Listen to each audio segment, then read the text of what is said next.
Have you ever heard of a waffled coin or a canceled coin? Do you know how much they're worth and what they look like and how they even get out of the mint? Well, stay tuned because we're going to talk about that. And also, we're going to take a real close look at one of these coins under the microscope. Okay, first in this video, this is the microscope that I will be using. I already did a review on this microscope. I do like this microscope. So if you are interested in one, you can come over here to Amazon. You can also check out, if you click here, you can also check out their other products. They do have cheaper versions and different versions of these. Also, I want everyone to come over to Mint State Coin Technologies on YouTube and watch the coin value application. This is a very important coin values application. If you watch this video, it'll tell you everything you need to know about it, exactly how to use it, and it has all kinds of features where you can even go to sold auctions and actually see what they've sold for in the past. It has links to that. So if you get a chance, check out Mint State Coin Technologies and subscribe to our YouTube channel. So talking about waffled coins, which are technically mint canceled, brilliant uncirculated. I'm surprised there's no grade on it. It seems like things get graded anyways. This is a Kennedy half dollar. As you can see here, how it looks something like a waffle, but it's just canceled, what they call canceled. What happens is it doesn't meet mint specification. So it's basically a mint error in and of itself. It gets canceled and then it goes to scrap so that it's recycled. Well, since they're sold as scrap, not coins, it's basically legal. They get out of the mint, or they get out of the place where whoever buys the scrap, they get out of there somehow.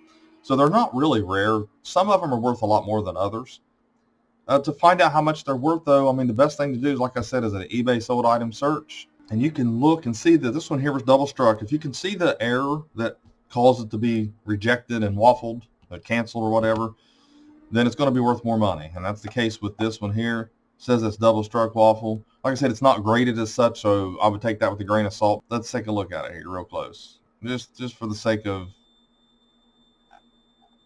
being honest here. I'm not, okay, yes. If you see up here in the upper right-hand corner, you can see God. Yes. So we got the reverse here as well. Won't let one open up, but yes. So that's pretty cool. You can see it as an error, and that they canceled it because of that. So as you scroll down through here, you can take a look and see that a lot of these are anywhere from around the $10 range and up. This one here, I already had it up on the website. Someone bought it. I think we sold it for $60, being that it's a half dollar, a larger denomination. So like I said, they're really not errors, particularly. They're not, called errors, but they are collected by people who actually collect mint errors. Here's one. If the less canceled it looks, probably worth a little bit more. But they're really cool. So over here, you can see on error-reference.com, people can damage coins. Probably they look something like this.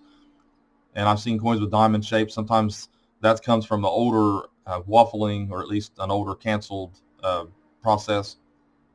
But also it can come from some of your vices will have diamond shapes. So you got to be careful there too. But here's what error-reference has to say about them. You come over here and take a look at that and read it.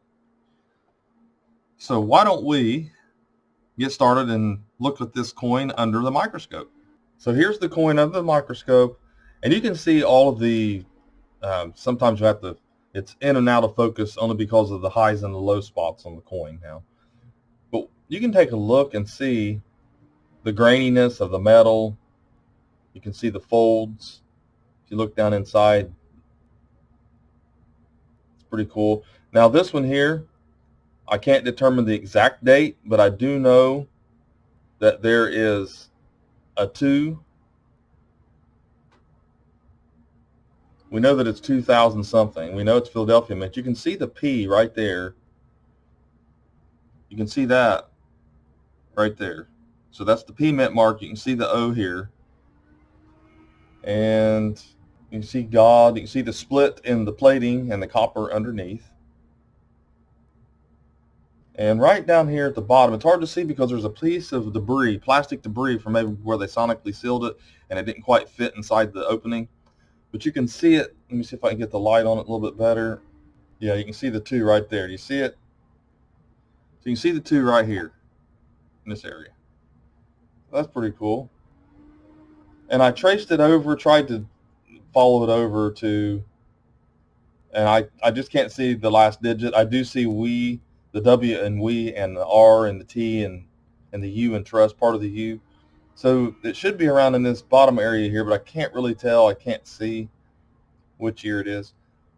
But, you know, it's pretty cool to look at these coins, and this is a pretty good microscope to take a look.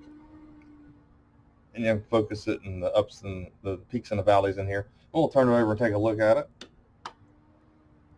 And, you know, it shows more of the splitting of the clad layer, the upper clad layer, which is the copper nickel, and underneath you have the copper. It almost looks like a canyon or something. It's pretty cool when you take a look at this coin. And looking underneath the microscope, you're going to see all kinds of little anomalies on coins and things like that.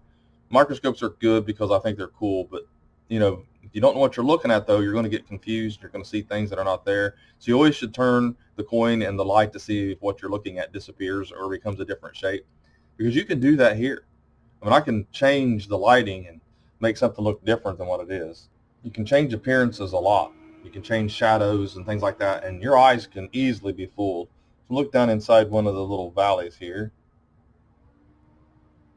and focus it in there. It's pretty cool. So it's a really neat coin, really neat piece. Now, I really like this. I got a good picture of it. Now I got it in a video, so that's how I'm going to collect this coin. I'm going to collect the video, and I'm going to collect the picture of it. But it's going to go to hopefully a happy home. It's really cool. So hopefully this helped you learn a little bit about waffled coins and why they're waffled, how much they're worth. So thanks for watching my latest video. Please like, share, and comment, and have a great day.